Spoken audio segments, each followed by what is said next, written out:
Hello बच्चों, Shri Vashishtha coaching classes में आपका स्वागत है। अध्याय 7 का प्रश्न क्रमांक 14 क्या है बच्चों? 2% वार्षिक की दर से बढ़ते हुए 2023 के अंत में एक गांव की जनसंख्या 37,500 हो गई। वर्ष 2025 के अंत में जनसंख्या कितनी होगी? इसने आपको देखो दर कितनी दे रखी, तो हम यहाँ पर लिख लेंगे दर, जिसको हम दर्शा देंगे आर से 2%। जो जनसंख्या थी आपकी 23 में, वो कितनी थी? तो अपन ने पी से उसको दर्शा दिया 37,500। और बेटा जो समय है, समय को हम दर्शा देंगे टी से। देखो कितना है, तो देखो भाई 2023 से 2025 का पूछ रहा है, तो 2 साल का अंतर 24-25। तो हम यहाँ पर लिख देंगे जनसंख्या, जो कितने वर्ष बाद पूछ रहा है, 2 वर्ष बाद। 2025 के अंत में जनसंख्या कितनी होगी? तो इसके लिए अपन सूत्र लगा देंगे, वो चक्रवृद्धि ब्याज वाला।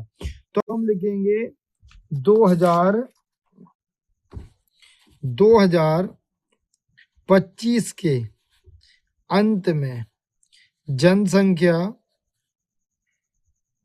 वृद्धि, और सूत्र लग जाएगा इसका P 1/r/100 T। तो देखो इसको मैं यहां हल करूंगा थोड़ा सा।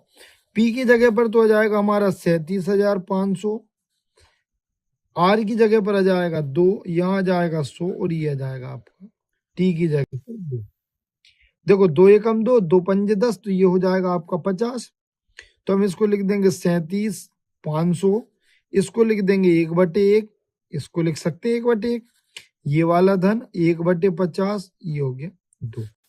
अब आगे जब हम इसको हल करेंगे बच्चों, तो ये क्या हो जाएगा, 50 का गुणा यहाँ करेंगे तो 50 एकम 50, 1 का गुणा यहाँ करेंगे 1 एकम 1, और नीचे हो जाएगा 50 एकम 50।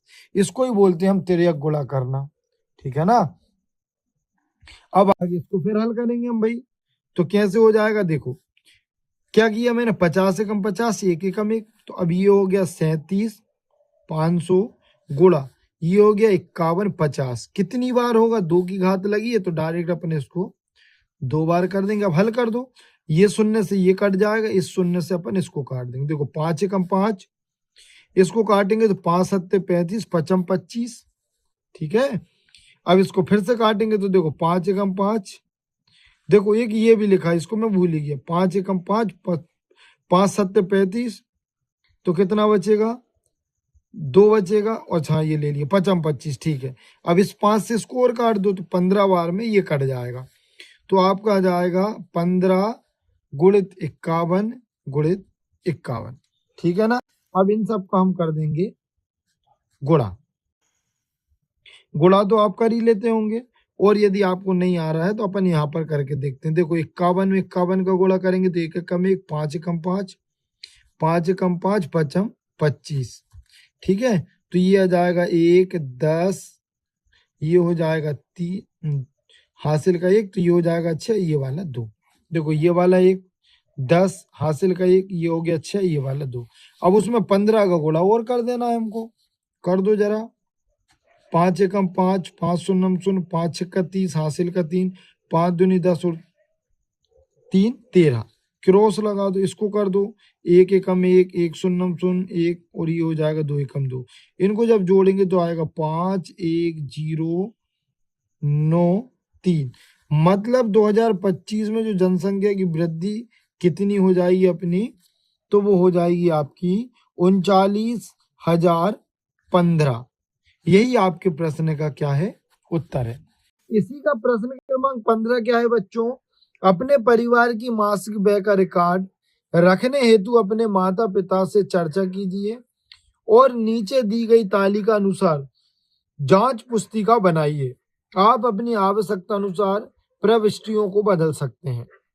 तो हमने अपने आवश्यकता अनुसार हमने चर्चा कर ली, हमने मान लिया कि भाई हमारी जो घर की मासिक आय है वो 50,000 है, और जो 1 जनवरी 2026 से हमने डेट रख ली अपने हिसाब से कि कितना क्या खर्च हुआ, तो हमने लिखा भाई ये इतनी तारीख को हमने मकान का किराया दिया, शिक्षा पे व्यय 10,000 होता है, किराने पे 2,000 होता है, फल सब्जी पर, तो ये सब मैंने यहाँ पर डेटा अपने हिसाब से भर लिया, और इनको जोड़ा तो आ गया 30,000। मतलब हमारी जो महीने का जो खर्च है वो कितना आ गया 30,000, 50,000 आए हैं तो आप समझ जाएंगे कि 2,000 की हमें बचत भी हो रही है। ठीक है ना। अब इसी को हमको क्या करना है, हल करना है। तो पहले प्रश्न में बच्चों उसने आपको दे रखा है कि भाई आप हमें ये बताओ कि जो आपकी, अब इसी का जो पहला है, कुल आय का कितना प्रतिशत शिक्षा पर व्यय किया जाता है। तो देखो हम यहाँ पर लिख देंगे शिक्षा पर व्यय का प्रतिशत क्या होगा भाई। तो देखो कुल आय हमारी कितनी है 50,000, शिक्षा पर कितना व्यय हो रहा है 10,000। ठीक है, और परसेंट बताना मतलब 100 का गुणा कर देंगे। तो देखो कैंसिल करते हैं, 1 2 3 4, ये 4 जीरो से 1 2 3 4 जीरो कैंसिल हो गए। तो बचा कितना, ऊपर 100 नीचे 50, 5 और ये प्रतिशत। तो 5 कम 5, 5 दूनी 10 और ये वाला जीरो आ गया यहाँ। तो मतलब हमारा जो शिक्षा पर खर्च हो रहा है वो कितने प्रतिशत खर्च हो रहा है बच्चों, तो वो हो रहा है हमारा 50%। ठीक है ना, कुल आय का 20% हमारा खर्च हो रहा है। ठीक है, अब इसी का जो दूसरा वाला प्रश्न है बच्चों, उसने आपसे क्या पूछा है कि आप बताओ परिवार की आय का कितना प्रतिशत भाग बचत है। तो देखो भाई 30,000 खर्च हो रहा है, 50,000 हमको मिल रहा है, मतलब 20,000 की बचत हो रही है। तो हम लिख लेंगे यहाँ पर बचत का प्रतिशत क्या हो जाएगा। देखो कुल आय पहले लिख लेंगे हम 50,000, बचत कितनी हो रही, तो देखो 50 में से 30 खर्च हो रहा, मतलब 20,000 रुपए की बचत हो रही है।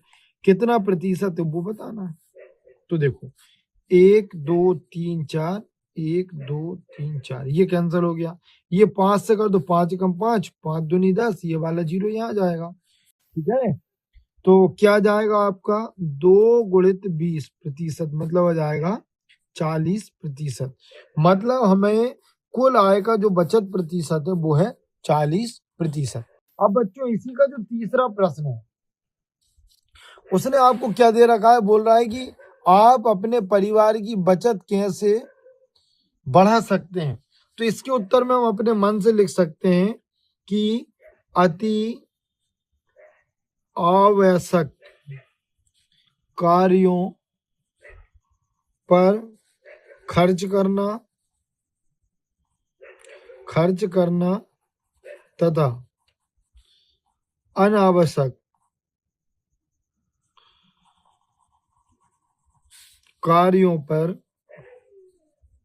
रोक लगाकर हम बचत कर सकते हैं।